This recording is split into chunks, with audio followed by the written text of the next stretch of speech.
Close your eyes and picture this. It's 1976. You're cruising down the highway, windows down, AM radio crackling to life with a sound so smooth it could melt butter. This was the golden age of soft rock, when melody mattered, and you didn't need a million synthesizers to make magic happen. But while everyone remembers the mega hits, there's a treasure trove of absolute gems from '76 that have slipped through the cracks. Today, we're diving into 15 tracks that defined an era but somehow got left behind.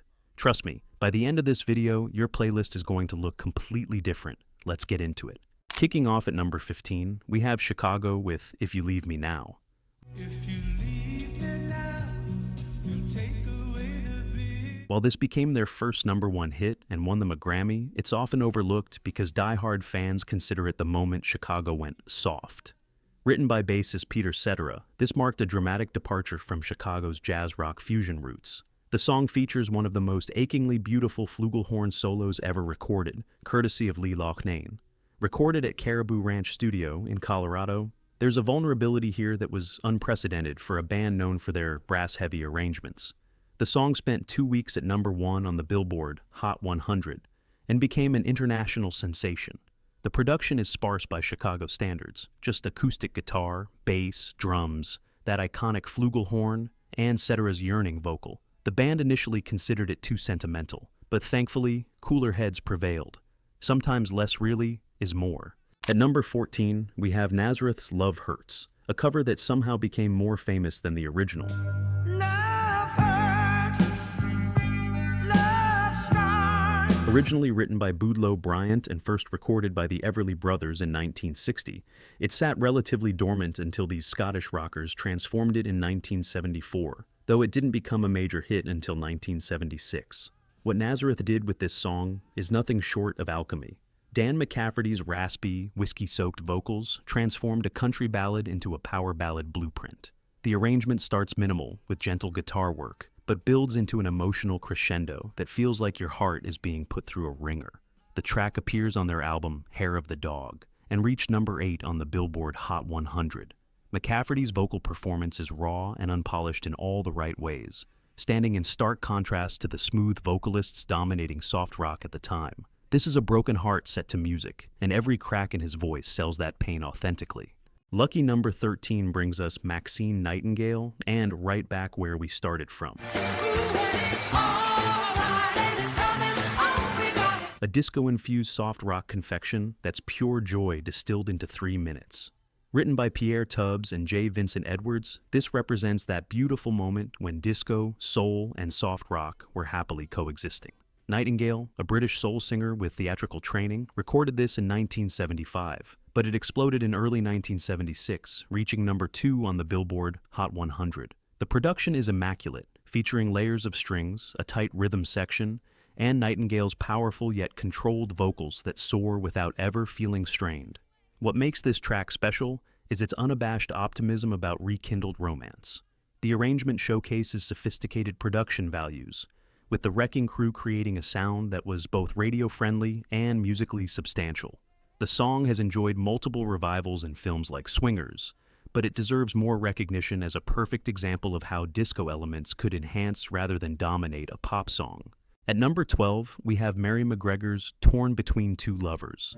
There are times when a woman has to A song that sparked controversy we're still talking about decades later. Written by Peter Yarrow of Peter, Paul, and Mary, this tackled emotional infidelity and the complexity of loving two people simultaneously. McGregor's delivery is what makes this work. Her voice carries a wounded sincerity that prevents the song from becoming a soap opera. The production is deliberately understated. Acoustic guitar, subtle strings, and a confessional vocal that makes you feel like she's sharing a secret. The song spent 2 weeks at number 1 in early 1977 and became a cultural touchstone. Critics were divided, but what gets overlooked is that the song never celebrates the situation. McGregor's performance conveys genuine anguish. The narrator isn't proud. She's trapped and hurting everyone involved. Musically, it represents soft rock at its most stripped down and emotionally direct. Soaring into number 11, we have the Steve Miller Band's Fly Like an Eagle. Time keeps on slipping, slipping, slipping into The title track from an album that sold over 4 million copies. This track shows Miller's willingness to experiment with synthesizers in ways that were forward-thinking for 1976. The song opens with that iconic Mini-Moog synthesizer sweep, cutting-edge technology at the time. Miller produced the track himself, spending months experimenting with sounds and textures. The result is a hypnotic groove that feels timeless. Lyrically, it tackles social issues, feeding the babies, housing the people, but does so with such a laid-back delivery that the message slides in without feeling preachy. What's fascinating is its structure. It's essentially a groove-based jam with verses floating over the top, more atmospheric than traditional pop. The production features layers of synthesizers creating a spacey soundscape, while Gary Malaber's drumming provides a steady pulse. The song reached number 2 on the Billboard Hot 100 and remains one of the defining sounds of mid-70s rock. At number 10, we have Hamilton, Joe Frank, and Reynolds' Don't Pull Your Love from 1971. Don't pull your love out on me, baby. If you do, then I'll bring to maybe. Which experienced a significant resurgence in 1976 through constant radio play. This trio created one of the most desperate and pleading songs in the soft rock canon. Written by Brian Potter and Dennis Lambert, this song is essentially a musical panic attack set to a catchy melody. The narrator is begging his lover not to leave, using increasingly dramatic metaphors. The three-part harmony work is exceptional, with the trio's voices blending seamlessly while maintaining distinct emotional textures. The production features a prominent bass line that drives the entire track, along with strings that swell dramatically during the choruses. What makes this song particularly interesting is how it balances pop accessibility with genuine emotional vulnerability. The guys aren't playing it cool, they're openly desperate, and there's something refreshing about that level of honesty. The song reached number 4 on the Billboard Hot 100 and helped establish the template for soft rock ballads that would dominate the mid-70s. At number 9, we have Supertramp's Dreamer from their breakthrough album, Crime of the Century. Dreamer, you know you are a dreamer. Released in 1974 but still getting significant airplay in 76, this track showcases everything that made Supertramp unique. Roger Hodgson's distinctive high vocals and lyrics that managed to be both whimsical and cutting. Dreamer opens with that unmistakable Wurlitzer electric piano, creating a playful atmosphere that contrasts beautifully with the song's underlying cynicism. Hodgson wrote it as a response to people who thought he was naive for pursuing music. The production, helmed by Ken Scott, who worked with Bowie and the Beatles, is pristine. The song features a complex arrangement with multiple keyboard layers and harmonized vocals. The bridge section, with its wordless vocal harmonies, became one of the most recognizable moments in Supertramp's catalog. This isn't dumbed-down progressive rock. It's smart pop that rewards repeated listening. Dreamer represents that sweet spot where progressive rock and pop music intersect. At number 8, we have Seals and Crofts with Get Closer.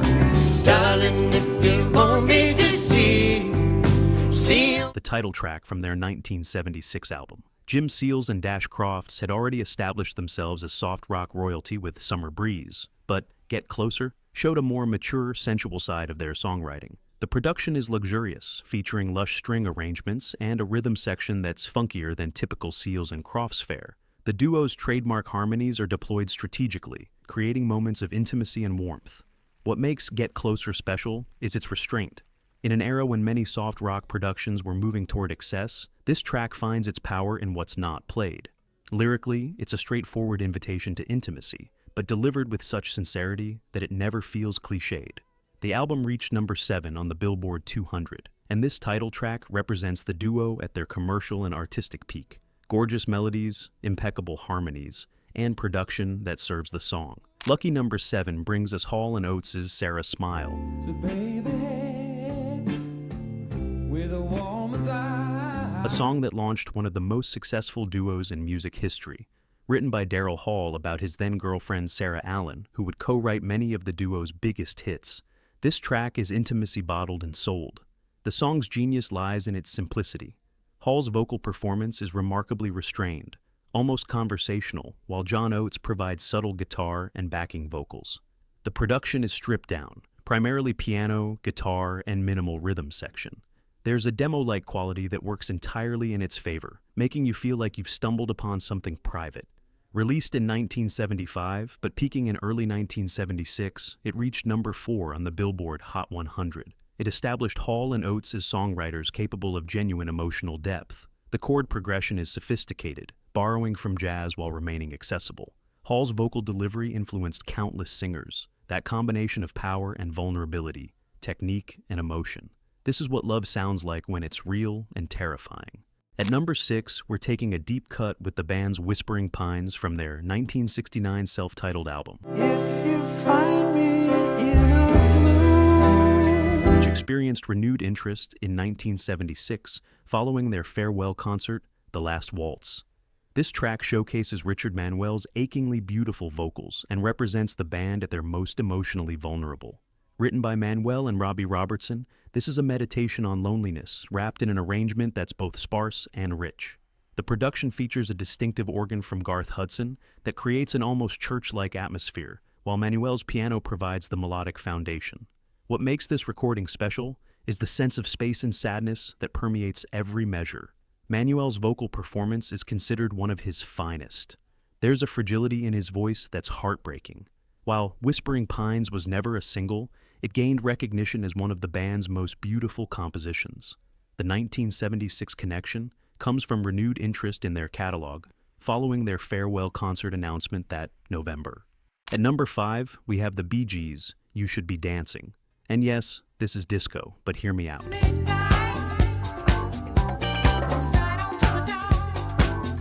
The Bee Gees were soft rock stalwarts throughout the early 70s, and this 1976 track represents that fascinating transitional moment where their melodic sensibilities met the emerging disco sound. Written by Barry, Robin, and Morris Gibb, and recorded at Criteria Studios in Miami, the track features their trademark harmonies deployed over a funk-driven rhythm unlike anything they'd done before. Blue Weaver's synthesizer work is particularly innovative, pushing the boundaries of pop music in 1976. The song reached number 1 on the Billboard Hot 100 and became their first true disco hit, paving the way for Saturday Night Fever. But what's often forgotten is how this track maintains the melodic sophistication that defined their earlier work. Strip away the disco production, and you've got a Bee Gees ballad. The chord progressions are complex, the vocal arrangements intricate. You Should Be Dancing proved the Bee Gees could evolve without abandoning what made them special. At number 4, we have Orleans' Still the One. at your face every day. A song so perfectly crafted it sounds like it's existed forever. Written by Johanna Hall and John Hall from their album Waking and Dreaming, this became an unlikely hit and one of the most enduring soft rock songs of the 70s. The genius of Still the One is its universal applicability. It's been used to sell everything from beer to political candidates. But at its core, it's a simple celebration of enduring love. The production is clean and bright, featuring jangly guitars, tight harmonies, and a rhythm section that's more R&B influenced than typical soft rock. The song reached number 5 on the Billboard Hot 100 and became Orleans' biggest hit. What's remarkable is its efficiency. At just 3 minutes, it doesn't waste a second. The guitar solo is brief but memorable. The bridge provides perfect contrast, and the fade-out makes you wish the song would continue indefinitely. Still the One represents soft rock at its most joyful and life-affirming. The bronze medal goes to Elvin Bishop's Fooled Around and Fell in Love.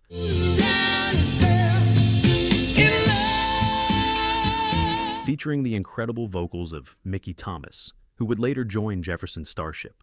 This track is fascinating because it's essentially a blues rock musician making a pure soft rock record, and it works brilliantly.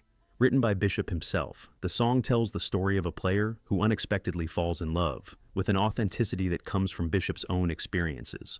The arrangement builds from a gentle opening to a full band groove that's impossible not to move to. Mickey Thomas's vocal performance is the secret weapon, that perfect combination of power and vulnerability. The production strikes a perfect balance between Bishop's blues roots and pop accessibility. The guitar solo is bluesy and expressive, and the backing vocals create a gospel-tinged atmosphere.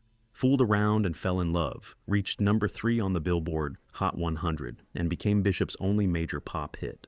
What makes this track special is how it captures that moment of emotional surrender, when you realize you've lost control of your heart.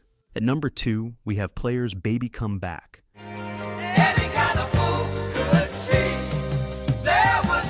A song so perfect it almost seems scientifically engineered to make you feel something. Written by Peter Beckett and J.C. Crowley, this 1977 release became one of the most iconic soft rock ballads ever recorded. The opening guitar riff, played by Beckett, is instantly recognizable, one of those musical moments that immediately transports you to a specific feeling. The production is immaculate. Every element serves the song: the piano fills, the subtle strings, the tight rhythm section, and Beckett's yearning vocal. The harmonies are stratospheric, particularly in the chorus, creating a wall of desperate pleading. What makes Baby Come Back particularly effective is its emotional honesty. The narrator knows he messed up, admits it fully, and is literally begging for forgiveness. There's no pride here, no playing it cool. The song spent 3 weeks at #1 on the Billboard Hot 100 and became Player's signature track. The production has been analyzed and emulated for decades, a masterclass in creating a hit record. And here we are, at #1, Andrew Gould's Lonely Boy. He was born on a summer day in 1951. Released in 1976 from his album, What's Wrong with This Picture, this song is everything great about soft rock condensed into 3 minutes and 34 seconds of pure brilliance. Andrew Gould was a remarkably talented multi-instrumentalist who'd played on records by Linda Ronstadt, James Taylor, and Art Garfunkel before launching his solo career. Lonely Boy showcases his abilities as a writer, performer, and producer. The song tells the story of feeling like the least favored child, and it manages to be simultaneously heartbreaking and infectiously catchy. Gould played nearly every instrument on the track, overdubbing himself to create a full band sound. The arrangement builds beautifully, starting with simple piano and vocal before adding layers throughout. The electric piano work provides both harmonic foundation and melodic counterpoint. What elevates Lonely Boy is Gould's vocal performance. There's a self-awareness in his delivery, a wink that suggests he knows he's being slightly melodramatic, but also means every word. The chorus is an earworm of the highest order, and the bridge features one of the best key changes in pop music history. Lonely Boy reached #7 on the Billboard Hot 100 and earned Gould a Grammy nomination. What's criminal is how this song has faded from memory when it's objectively one of the finest pop rock compositions of the entire decade. The instrumentation is sophisticated without being showy, the melody is memorable without being simplistic, and the emotional content is genuine. Gould created something that appealed to both pop audiences and serious musicians. If you only remember one song from this entire list, make it this one. And there you have it, 15 soft rock gems from 1976 that deserve way more recognition than they get. From Chicago's silky smooth ballad to Andrew Gould's perfect pop confection, this was a year when melody ruled, when musicians still cared about craft, and when you didn't need autotune to hit the right notes, just talent and sincerity.